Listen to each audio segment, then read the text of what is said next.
Hey there, and welcome to the channel. Today, we are going to be talking about NFTs and DEFI. It's going to be a pretty short but fully explanatory video, and we will be breaking this video into two parts to make the video easier to understand. If you're ready to roll, we are.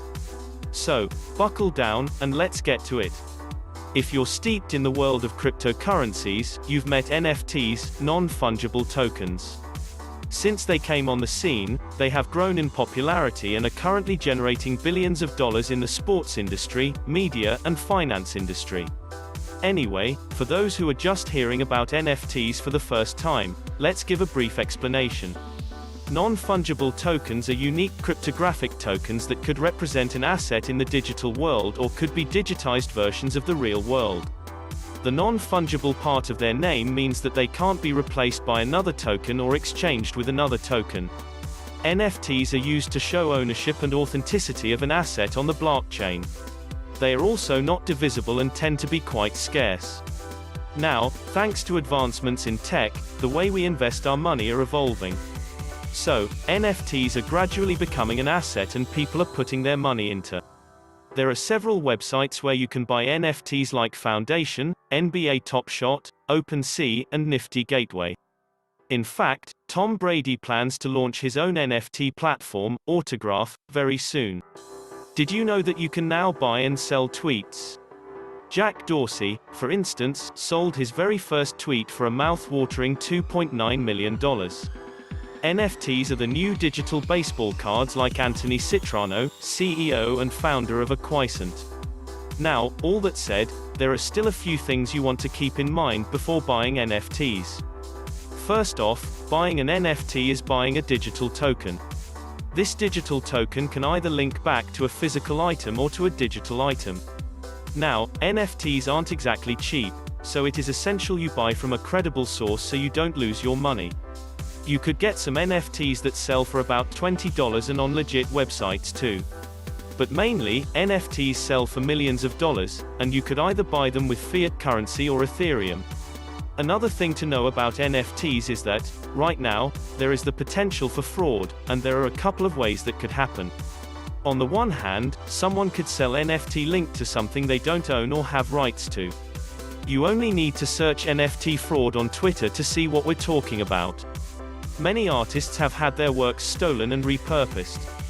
On the other hand, some claim that their NFT links to one thing when it links to something else. So, there are still enormous challenges with authenticity, which is why it is imperative for you to only buy from someone you trust. Finally, you should know about NFTs because, just like Bitcoin, they are prone to volatility. So, you could decide to resell NFTs, but their value rises and falls depending on what they are attached to, whether it's cryptocurrency or dollars. Now, let's talk about DEFI. DEFI stands for Decentralized Finance. DEFI is a way to challenge the centralized financial system by removing the middleman and empowering peer-to-peer transactions. Basically, with DEFI, all the stuff that banks usually do on our behalf, we now get to do it ourselves. Now, here are a few things to know about DEFI. 1. It runs on blockchain and cryptocurrency. When you carry out a transaction with your bank account, the transaction details are recorded in a private ledger owned and managed by your bank. With blockchain, on the other hand, transactions are recorded in a public ledger, which means that all parties with the DEFI app have identical copies of the ledger. This makes transactions safer and more transparent than those mediated by traditional banks. 2. DEFI is gradually becoming part of all kinds of day-to-day financial transactions, even the more complex ones. Unique apps power it, called decentralized apps called dApps, and other programs referred to as protocols that handle transactions using Bitcoin and Ethereum. However, Ethereum has a broader range of uses, which is why it is more often used. Right now, apps and protocols are used by traditional financial institutions to facilitate payments, trade securities and insurance. They are even being used to boost lending and borrowing and create e-wallets, stablecoins, and NFTs. Now, the third thing to know about DEFI is that it has its risks too. And, of course, that's to be expected.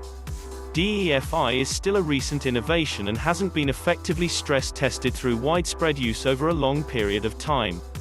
Plus, there's also the ever-hanging threat of regulation by the government. But there are even more risks. For instance, there are no rules with DEFI. And to be honest, DEFI has thrived without it so far, but then again, what happens if a transaction goes south? There's no one to turn to. Also, while a blockchain is unhackable, it's not the same for DEFI. There are certain aspects of DEFI that can be hacked. Finally, if you want to invest in DEFI regardless, here are a few ways to get started. First, get a crypto wallet. Just make sure you save your public and private key, because if you don't, that's it. You're locked out forever. 2. Consider getting stablecoins to protect you from the price swings that DEFI is notorious for. You can do this through TrueFi. So, which of these would you be investing in? NFTs or DEFI? Do let us know in the comment section. We'd love to hear from you. Don't forget to like this video, subscribe to the channel, and hit the notification button if you enjoyed this video. We'll catch you in the next one.